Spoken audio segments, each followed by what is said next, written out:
ঘন কুয়াশার কারণে রংপুরে একসাথে দুর্ঘটনার কবলে পড়ল 7টি যানবাহন। এতে আহত হয়েছেন অন্তত 20 জন। সকাল 7:30 নাগাদ রংপুর ঢাকা মহাসড়কের মিঠাপুকুরের রশিদপুরে হয় এই দুর্ঘটনা। হাইওয়ে পুলিশ জানায়, কুয়াশার কারণে একটি মাঝ ভর্তি পিকআপ ধীর গতিতে চলছিল। গাড়িটির পেছনে থাকা একটি যাত্রীবাহী বাস ধাক্কা দেয়। এরপর পেছনে থাকা আরও 4টি বাস এবং একটি কাভার্ড ভ্যানের পরপর ধাক্কা লাগে। এতে ছড়িয়ে পড়ে আতঙ্ক। ফায়ার সার্ভিস এখনও উদ্ধার তৎপরতা চালাচ্ছে। আহতদের ভর্তি করা হয়েছে স্থানীয় হাসপাতালে। দুর্ঘটনার একটি ভিডিও ফুটেজ সামাজিক যোগাযোগ মাধ্যমে ছড়িয়ে পড়েছে।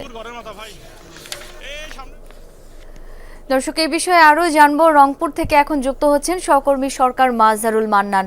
মাজহার, ভয়াবহ এই দুর্ঘটনার বিষয়ে বিস্তারিত জানাবেন। যারা আহত হয়েছেন, কি অবস্থা তাদের?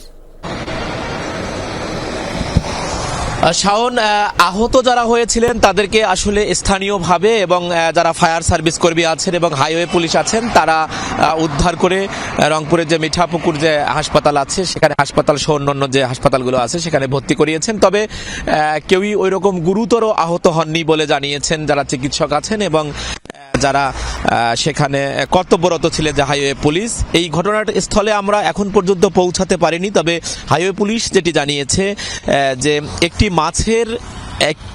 মাছের পিকআপ খুব ধীর গতিতে প্রচণ্ড ঘন কুয়াশার কারণে সেখানে আস্তে আস্তে আসতেছিল। তখন পেছন দিক থেকে প্রথমে একটি যাত্রীবাহী বাস সেখানে ধাক্কা মারে। এরপর তার পেছনে থাকা আরও পরপর 4টি বাস এবং একটি কাভার্ড ভ্যান সেখানে ধাক্কা মারে এবং এই দুর্ঘটনাটি হয়। এবং সেখানে আমরা যে সামাজিক যোগাযোগ মাধ্যমে ছড়িয়ে পড়া যে একটি ভিডিও দেখেছি সেখানে ওই আগ্রহী উৎসাহী যারা ছিলেন সেখানে দাঁড়িয়েছিলেন।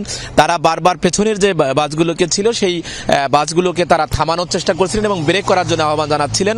তো হাইওয়ে পুলিশ জানিয়েছে যে এটি একেবারেই ঘন কুয়াশার কারণেই এই ঘটনাটি ঘটেছে। আপনি জানেন যে গতকালও প্রায় 7টি ঘটনা ঘটেছে এবং 7টি দুর্ঘটনায় 3টি দুর্ঘটনায় এই রংপুরে 6 জন মারা যাওয়ার খবর আমরা গতকাল দিয়েছিলাম।